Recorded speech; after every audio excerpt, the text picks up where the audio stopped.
Bonjour à tous et bienvenue à votre émission Horizon politique de cette semaine, lundi 16 octobre 2023.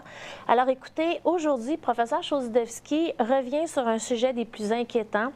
Alors en fait, j'ai repris moi un article, le titre d'un article qu'il a publié sur mondialisation.ca. Et le titre de l'article s'énonce comme suit: Les affrontements entre Gaza et Israël sont-ils un faux drapeau? Ont-ils tout simplement laissé tout passer, tout faire? Leur objectif est-il de rayer Gaza de la carte? Alors, le professeur nous parlera de ce sujet hautement important qu'il est en train d'analyser de façon très approfondie. Alors, bonjour professeur, que pouvons-nous dire de cette opération à l'endroit des civils israéliens? Écoutez, d'abord, il faut comprendre d'abord que le Hamas est une création d'Israël. Et c'est en fin de compte un instrument du renseignement du Hamas, je m'excuse, du Mossad, et ça remonte déjà à 1985. Ça a été fondé et depuis le début, ça a été soutenu en sous-main, bien sûr, par Israël. Et je pense que ce qu'on doit comprendre, et c'est quelque chose qui n'est pas abordé ni par les médias, ni par le mouvement pro-palestinien, à savoir que cette opération de Hamas, euh, elle a été soutenue par le renseignement israélien et par les forces armées israéliennes. On a toutes les preuves à ce sujet.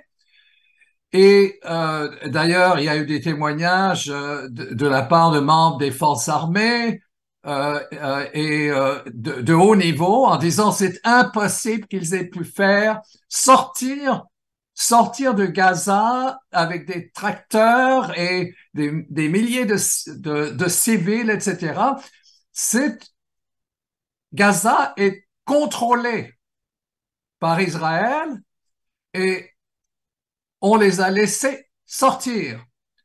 Et j'aimerais peut-être mentionner, nous, on fait face à des médias totalement incompétents qui ne reconnaissent pas les enjeux.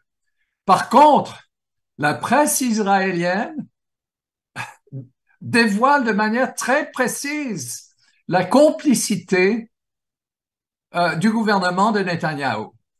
Je vais vous lire un extrait qui vient euh, de la presse israélienne, en fait deux extraits, et vous allez juger par vous-même, parce que, en réalité, euh, ce que Netanyahou dit de manière très conséquente, c'est qu'il y a un partenariat entre Hamas et le gouvernement de Netanyahou. Et je vais vous lire. Quiconque, et je cite maintenant Netanyahou, okay? Quiconque veut contrecarrer la création d'un État palestinien doit soutenir le renforcement du Hamas et le transfert d'argent au Hamas. C'est Netanyahou qui le dit à une réunion des membres de la Knesset de son parti en mars 2019 et il conclut: Cela fait partie de notre stratégie. Isoler les Palestiniens de Gaza des Palestiniens de Cisjordanie. Alors voilà, c'est dans la presse, c'est dans Haaretz, c'est dans la presse israélienne. Et là, en ce qui concerne, il mentionne le transfert d'argent au Hamas. Ça veut dire qu'on les finance. Et là, vous avez un autre, et c'est pas une presse nécessairement à contre-courant, mais en fait, il y a plus de liberté de presse en Israël qu'il y en a au Canada ou aux États-Unis ou en France. Et voilà ce que le Times of Israel dit concernant le transfert d'argent au Hamas. Et je cite, le Hamas est passé du statut de groupe terroriste à celui d'organisation avec laquelle Israël a mené des négociations via l'Égypte et qui a été autorisé à recevoir des valises contenant des millions de dollars du Qatar via les points de passage de Gaza. Des millions de dollars du Qatar. Bien sûr, c'est des points de repère, mais ça a été instigé par le gouvernement euh, Netanyahou à différentes périodes, bien sûr, mais récemment, certainement, qu'il y a eu un transfert. Alors, il ne faut pas confondre les terroristes du Hamas et les leaders de ce mouvement au plan militaire renseignement qui ont été payés de manière généreuse et le mouvement palestinien dans la bande de Gaza. Et ce qu'on observe maintenant, c'est que, en fin de compte, ce que le gouvernement de Netanyahou a manigancé, c'est en fin de compte un faux drapeau. C'est un faux drapeau. Pourquoi? Parce qu'on est en train de tuer des Israéliens qui sont totalement sans défense et on utilise ce prétexte pour ensuite mener un génocide. Alors, c'est une guerre à l'endroit du peuple israélien et c'est une guerre également à l'endroit des Palestiniens. Et d'ailleurs, c'est même reconnu maintenant en Israël que le gouvernement de Netanyahou est responsable de cette vague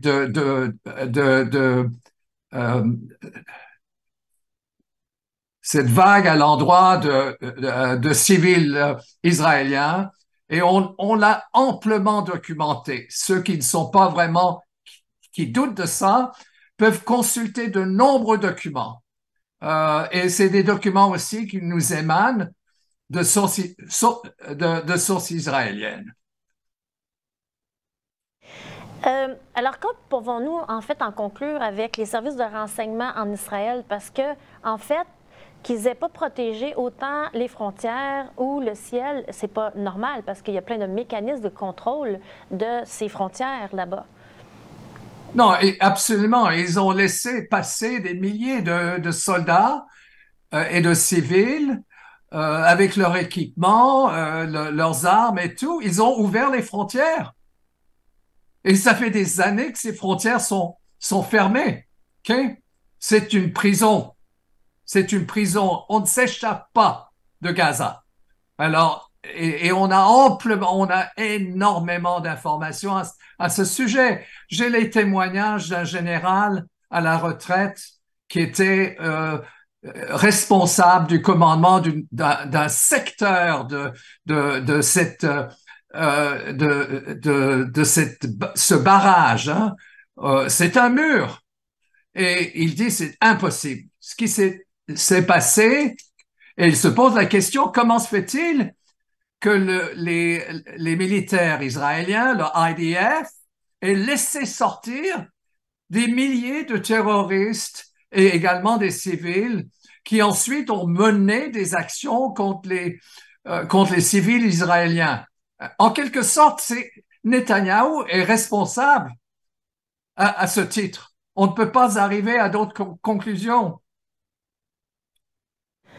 Et concernant la finalité de tout ça, qu'est-ce que vous voyez en fait? Qu'est-ce que Israël veut obtenir?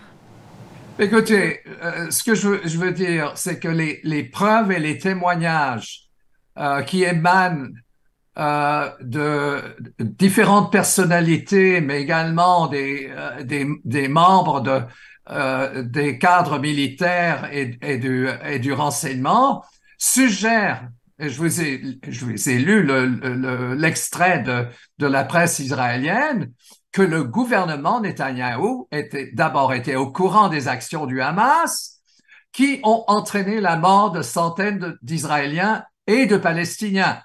Donc, c'est une guerre à l'endroit des Israéliens et des Palestiniens. Et ça, il y a beaucoup de gens en Israël qui le comprennent et ils n'ont pas cette vision absolument, ils n'ont pas cette vision de part et d'autre qui est basée sur une rhétorique. Évidemment, on appuie les Palestiniens parce que ce qui est en train de s'entreprendre du côté israélien, c'est un massacre, c'est un génocide. Il n'y a aucun doute à ce sujet. Mais ils utilisent ce génocide, je m'excuse, ils utilisent la mortalité d'Israéliens civils pour bâtir un prétexte et un justificatif pour mener un génocide.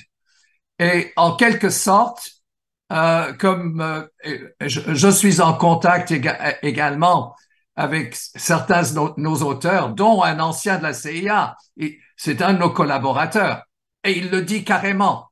Il a dit, ils sont en train de rayer Gaza de la carte. Wiping Gaza off the map. Et c'est un ancien de la CIA qui dit ça. Et c'est absolument clair que le renseignement, aussi bien israélien, mais aussi le renseignement des États-Unis, de l'OTAN, etc., étaient pleinement au courant. Et maintenant, ce qui est très grave, c'est qu'on prépare en fait l'extension de cette guerre, c'est-à-dire une guerre qui serait plus élargie au Moyen-Orient. Et on dit, ah, on vient à la rescousse. Là c'est la rescousse avec un porte-avions qui est le plus immense, qui est stationné, immédiatement c'est stationné quasiment dans les eaux territoriales d'Israël. Et ça a été fait quasiment du jour au lendemain. Alors, ma conclusion, ou disons, je pose le problème, le renseignement américain, d'abord, les États-Unis ont une base militaire en Israël, donc ils sont pleinement au courant de ce qui s'est passé et le renseignement américain était pleinement au courant. C'était pas une opération surprise, aucunement. C'était pas je m'excuse, une attaque surprise.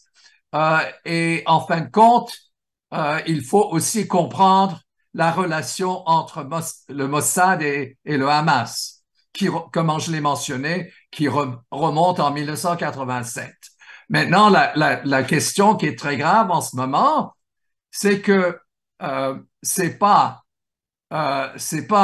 Israël qui est la victime d'une guerre. Bien au contraire, Israël a commencé à bombarder la Syrie et puis également, elle vise également le Liban. Mais en ce qui concerne la Syrie, je devrais noter l'aéroport de Damas a été bombardé. Alep, dans le nord de la Syrie, a été bombardé par Israël. Et ça, on n'en parle pas. Et en quelque sorte, on a maintenant une escalade militaire. Il faut le comprendre. D'abord, cette opération, c'est une entreprise complexe, aussi bien du renseignement militaire d'Israël, mais qui a été soigneusement planifiée. Et elle est en liaison avec le renseignement des États-Unis, le renseignement aux États-Unis, donc la CIA, mais également avec le Pentagone et avec l'OTAN. Il y a toujours eu des actions coordonnées entre Israël et les États-Unis. Et il faut aussi mentionner que depuis 2004, Israël est un membre de facto avec un statut spécial. C'est pas un membre, c'est un membre de fait parce qu'ils ont signé un accord avec l'OTAN et ça inclut également le renseignement concernant des consultations concernant les soi-disant territoires occupés. Alors là, on est véritablement, en ce moment, et plusieurs analystes le confirment, comment se fait-il que du jour au lendemain, bon, on voit les États-Unis arriver avec une force navale pratiquement dans les eaux territoriales d'Israël. Et ensuite, ils disent effectivement ce qu'ils disent, que ceci est là pour, prévenir l'escalade du conflit, mais en réalité, c'est l'inverse parce que c'est un acte de provocation. Et ensuite, ils ont dit, ah, c'est l'Iran et le Hezbollah et c'est également Bachar al-Assad qui sont en train d'appuyer le Hamas. Euh, et, euh, et en réalité, c'est pas l'Iran qui est en train d'appuyer le Hamas, du moins la dimension terroriste. Ils ont peut-être des accords. Non, c'est le Mossad.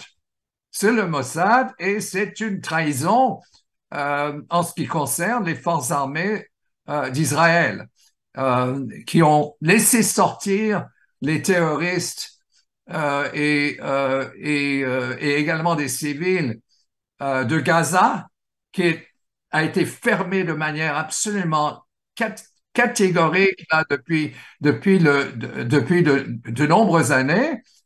En fait, ça date, oui, ça date de 2000, je pense 2007, avant 2007, que c'est une prison, ok? Et comment se fait-il qu'on a des milliers de combattants de Hamas qui s'en viennent en Israël et qui ensuite euh, mènent des opérations qui sont des opérations terroristes à l'endroit de la population israélienne. Et, et alors, c'est une façon de dire, ah non, on va protéger notre pays, ils n'ont pas protégé leur pays aucunement. Ils sont responsables de ce qui s'est passé. Absolument, il y a aucun doute. Euh, ils ont soutenu le Hamas, ils ont financé le Hamas, et c'est pas moi qui le dis, c'est Netanyahou qui le dit. Ça sort du bouche du cheval. Alors il le dit, vous devez soutenir le renforcement du Hamas et le transfert d'argent au Hamas. Fermez les guillemets. C'est ça qu'il a dit aux membres de son parti. Et c'est pas récent. C'est relativement récent. Ça a été dit en 2019. Et il y a d'autres citations qui confirment effectivement que que le Hamas maintenant a été autorisé à recevoir des valises contenant des millions de dollars du Qatar via les points de passage de Gaza. Et ça, c'est dans la presse israélienne. Comment se fait-il que la presse canadienne ne couvre pas, ou la presse française? C'est encore pire en France. Effectivement. Et en tout dernier lieu, aujourd'hui, vous vouliez revenir sur le fait que cette attaque sous faux drapeau de Netanyahou est un copier-coller de l'opération secrète Northwood du Pentagone dirigée contre Cuba. Oui, effectivement. Bon, c'est un de mes textes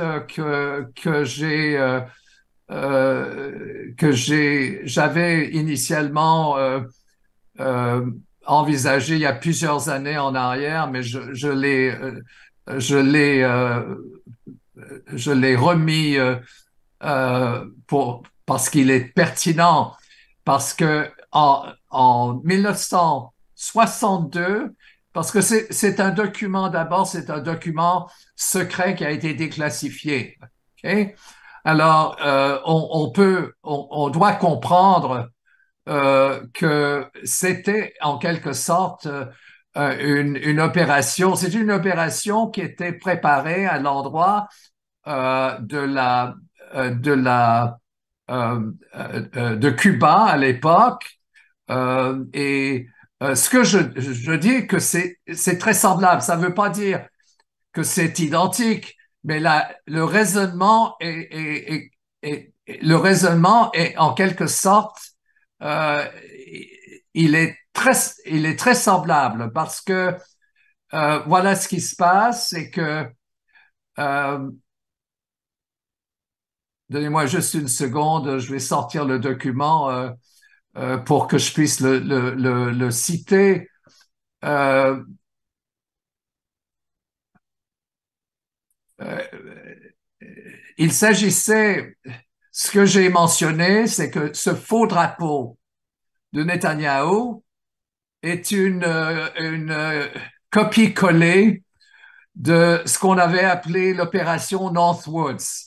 C'était un plan secret du Pentagone en 1962 dirigé contre Cuba.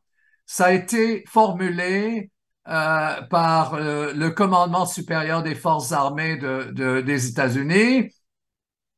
Et ce qu'on préconisait, c'était, et je cite, des plans visant à tuer des innocents et de commettre des actes de terrorisme dans les villes américaines afin de susciter le soutien du public en faveur d'une guerre contre Cuba. Je cite, l'assassinat possible d'émigrés cubains, le naufrage de bateaux de réfugiés cubains en haute mer. Je cite, c'est dans le document déclassifié.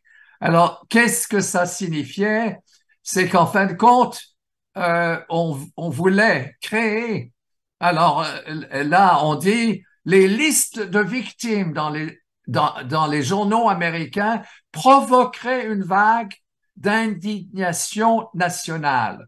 Alors, en quelque sorte, on tue des Américains ou des Cubains à Miami et on dit c'est Fidel Castro qui est responsable de ça. Ça, c'était disons, c'était le projet qui d'ailleurs qui a été, et ça c'est important de le mentionner, ce même projet, le président John F. Kennedy, notez bien, c'est 1 an avant qu'il a été assassiné, okay? Le président John F. Kennedy a refusé de mener l'opération Northwoods, qui avait l'appui du renseignement de la CIA et qui avait également l'appui du haut commandement des forces armées. Alors, il a dit non, je ne suis pas d'accord avec ça. L'opération Northwoods, c'est préparée par les chefs d'état-major avec le soutien des services de renseignement américains et le président John F. Kennedy a refusé de mener cette opération et ça s'est produit 1 an avant son assassinat en novembre 1963. Alors, c'est le même principe, disons, diabolique d'utiliser les morts de civils dans un événement causant de nombreuses victimes comme justification d'une intervention militaire, soi-disant pour des raisons humanitaires, et c'est pertinent dans le contexte actuel. Il y a aucun doute que c'est la logique derrière le plan, disons, du gouvernement Netanyahou. C'est pas juste Netanyahou, c'est tout un ensemble à l'intérieur du renseignement et des cadres militaires, mais c'est aussi la complicité des États-Unis, de l'Union européenne, de l'OTAN, qui sont, s'ils analysent un peu les enjeux, ils doivent en arriver à la conclusion qu'il s'agissait d'un faux drapeau. Et Philip Giraldi, qui est un ancien de la CIA, le confirme. Donc, il n'est même pas question, il le confirme. Nous avons sorti un autre article de lui aujourd'hui et il le dit très franchement. c'est un ancien de la CIA. Et il dit impossible. Il, il dit très soigneusement, je vais le citer parce que c'est important. Il dit, elle dit,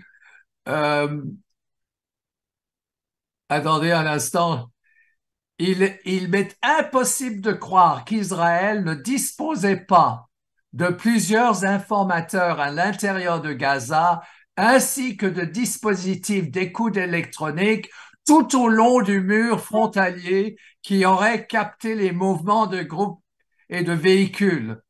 Il en conclut, et en d'autres termes, tout cela pourrait être qu'un tissu de mensonges, comme c'est souvent le cas.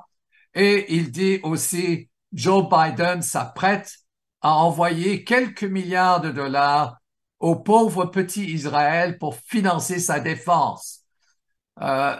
Et ce qui est sous-entendu là-dedans, c'est que Israël a été attaqué par le Hamas, alors que le Hamas est une création du renseignement Israël, à savoir Mossad. Bien, écoutez, je vous remercie beaucoup pour cette semaine. Nous allons passer maintenant à l'enregistrement en anglais. Je tenais à préciser aux auditeurs, merci de nous supporter, de nous suivre et de suivre vos publications sur mondialisation.ca. Merci, professeur, pour cette semaine. Mon grand merci et j'appellerai à nos auditeurs de soutenir le média, qui est un média important dans le contexte actuel, compromis avec la vérité et l'analyse. Auditeurs également que les articles publiés sur mondialisation.ca sont disponibles dans d'environ plus de 50 langues différentes.